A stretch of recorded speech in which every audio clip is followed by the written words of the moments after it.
জাহ্নবী গরিমাকে সবটা বলার পর গরিমা এসে বলে এই বিয়ে আর হবে না। রোশনাই বলে গরিমা যা চায় সেটাই হবে, কিন্তু সে যেন বিয়ে না ভাঙে। ছোট রোশনাইকে ঘরে যেতে বলে, নাহলে তাকে সবাই অপমান করবে। তখন গরিমা ছোটকে বলে রোশনাই কি তার রোজগার থেকে ছোটকে কমিশন দেয়? আরণ্যক গরিমাকে বলে সে আরণ্যকে অপমান করতে পারে, আত্মীয়তার খাতিরে রোশনাইকে অপমান করতে পারে, কিন্তু ছোটর সাথে তার তেমন কোনো সম্পর্ক নয়। জাহ্নবী বলে তাহলে গরিমা কি তাকে পুজো করবে?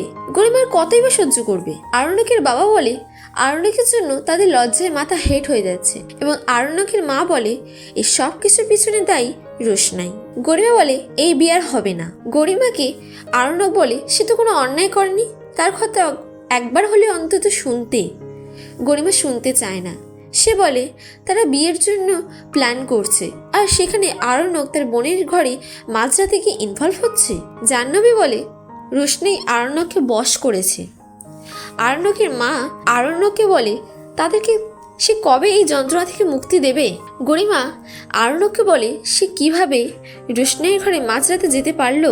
ছোট আরণ্যককে ঘরে যেতে বলে এবং এটাকে আর বাড়াতে মানা করে। তখন আরণ্যক বলে তার হাতে কিছুই নেই, গরিমা তার কোনো কথাই শুনবে না।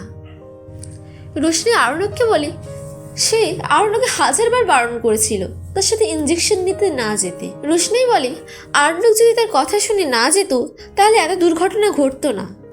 ছোট বলে তারও তো যাওয়ার কথা ছিল, কিন্তু সে যেতে পারেনি।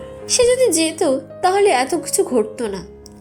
গরিমা বলে দুর্ঘটনা তার জীবনে ঘটেছে, আর আরণ্যক যদি এতটাই দয়ালু হয় তাহলে সে সবার সামনে ওষুধ না দিয়ে মাঝরাতে কেন গেল। আরণ্যক জাহ্নবীকে বলে সে সব কথাই বলে ফেলেছে।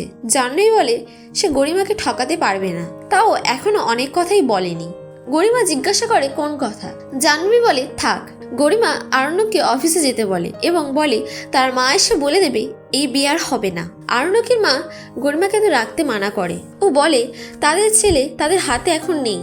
তখন রোশনাই বলে তার কি এতটাই ক্ষমতা যে সে তাদের ছেলেকে হাত করে নিতে পারে।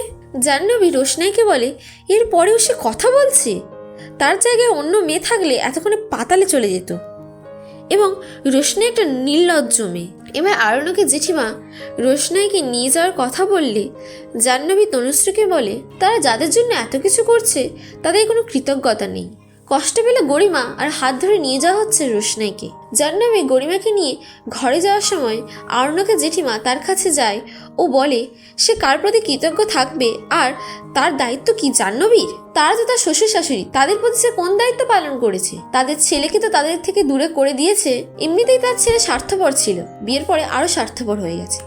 নিজের বোনের খবরটাও নেয় না, বোন আরণ্যক সে খবর নেয় এবং সে জাহ্নবীকে ঘরে যেতে বলে সে তার শাশুড়ি তাকে অর্ডার করছে ঘরে যেতে। মিনি রোশনাইকে বলে তার সাথে ঘরে যেতে, কারণ সবাই রোশনাইকে মুখ ঝামটা দেয়, সেটা মিনির পছন্দ না। আর গরিমার মাকে ঝগড়ুটে মা বলে সম্বন্ধ করে মিনি বলে তাকে মিনির একদম ভালো লাগে না। তা শুনে গরিমা আরও কষ্ট পায় ও বসে পড়ে। রোশনাই গরিমার কাছে গিয়ে বলে আরণ্যক শুধু তাকে ওষুধ দিতেই এসেছিল, দিনের বেলা আসলে তাকে সবাই কথা শোনাতো, তাই সে রাতে এসেছিল, আর কিছুই না। তখন জাহ্নবী বলে তাহলে হাত ধরেছিল কেন? আরণ্যক বলে সে উত্তর সে শুধু গরিমাকেই দেবে, বাকি কাউকে না।